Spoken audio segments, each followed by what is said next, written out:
Good morning. It's 18 minutes after 7. Hitting the brakes now. Westbound 50 at 65th Street. Also northbound 99 at Fruit Ridge. Things starting to slow up a bit. And now, it's Dan in Sonoma. Dan? Hey, Sean, good morning. I knew the deal with Hamas and Israel would fall apart, and it has. I mean, I think they almost put this together for a photo op for Biden's pathetic speech, which I haven't heard, and I don't plan to listen to. Last night, listen, Dan. Farewell. It's amazing. Is it that bad? It's so bad it's good? It's just more lefty lies. It's just more projection. Yeah. The lefties accusing the right of doing what they're doing. I think we're not the only ones that are happy that Joe Biden's going away. I think the Democrats are certainly happy because every time he speaks, it makes it worse for that party, and they just want him to shut up and just go somewhere else. Just think it could have been Kamala. Then we get to listen to her. Hey, I guess the only good news is he didn't resign. He's totally incompetent, so he never resigned. So she never actually became president. That's true. There were rumblings of that he's going to have to step down, and then knee pads will get to be president for a couple weeks, but didn't happen. I wonder what the rule is if she gets in for even a couple of days. Does she get her library? I wonder if that would have been a sick place to go to. You know what? There's a part of me that would love to see the Kamala Harris presidential library.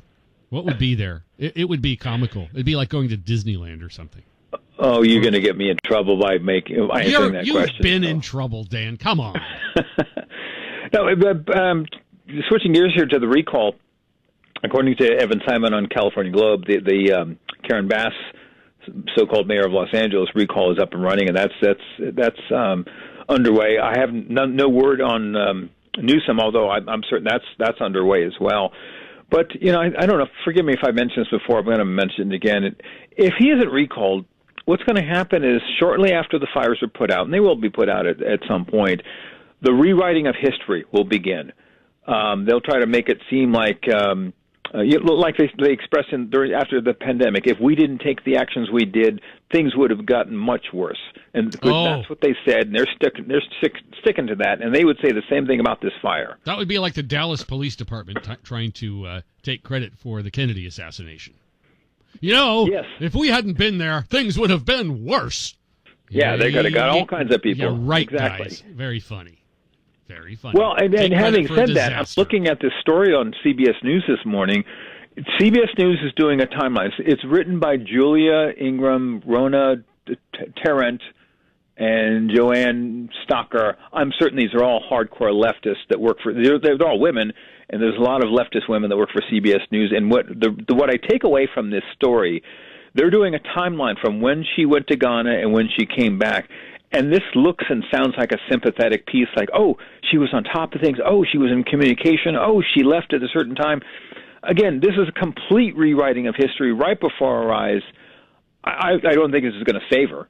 I don't think this will save her at all because of what the damage outweighs all the rewriting.